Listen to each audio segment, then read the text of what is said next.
মাস বৎসর কি বৎসর যদি এই চার দেওয়ালের ভিতরে আগুন জ্বলতে থাকে, লাকড়ি দিয়ে আগুন জ্বালাইতে থাকে, আর যদি ওই ঘরের দরজাটা খোলা থাকে, তাহলে যেই পরিমাণ তাপমাত্রা হয় সেখান থেকে কিছু তাপমাত্রা বের হবে। কথা বুঝছেন আমার?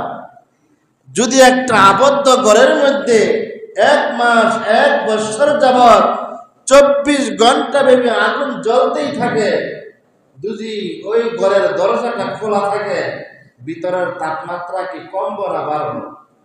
কমবো। খোলা থাকলে তাপমাত্রা কিছু বাড়িব না?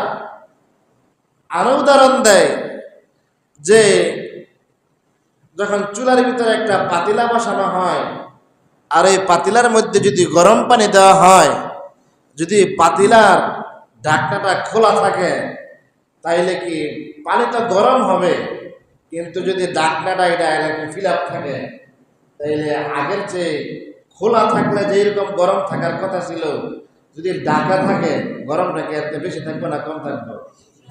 কথা বুঝছে না? আমার কথা পরিষ্কার?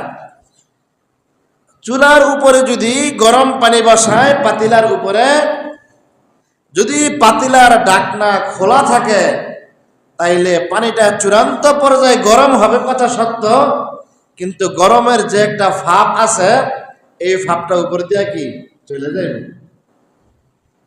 কিন্তু যদি এই পাতিলার ঢাকনাটা, যে ঢাকনা দেওয়া হোক ফড়া দেওয়া হোক, যদি এরকম আড়া দিয়া মাইরা দেয় আর যদি জাল দিতেই থাকে, এই পানিটা যে ভিতরে আছে এটার তাপমাত্রা কমবে না বাড়বে? কথা বুঝছেন আমার ভাইয়েরা আমার? আল্লামা সানাউল্লাহ পানিপত্তি রাহমাতুল্লাহি আলাইহি এই কথাই বুঝাইতে চাইছেন, আল্লাহ রাব্বুল আলামিন পবিত্র রমজান মাসে জাহান্নামের দরজা বন্ধ করে দিছেন। জাহান্নামের দরজা আল্লাহ তাআলা বন্ধ করে দিছেন। পাতিলার ঢাকনা থাকলে যেরকম ভাবে গরমের তাপমাত্রা বেড়ে যায়, জাহান্নামের দরজা লাগিয়ে থাকার কারণেও 1 মাসে তাপমাত্রা 1000 গুণ বেড়ে যায়। জাহান্নামের কার্যক্রম তো ভিতরে চলতেছে, কিন্তু দরজা লাগাই দিছে, গেট লাগাই দিছে, এটার তাপমাত্রা 1 মাসে আরো 1000 পাওয়ার বেশি হবে।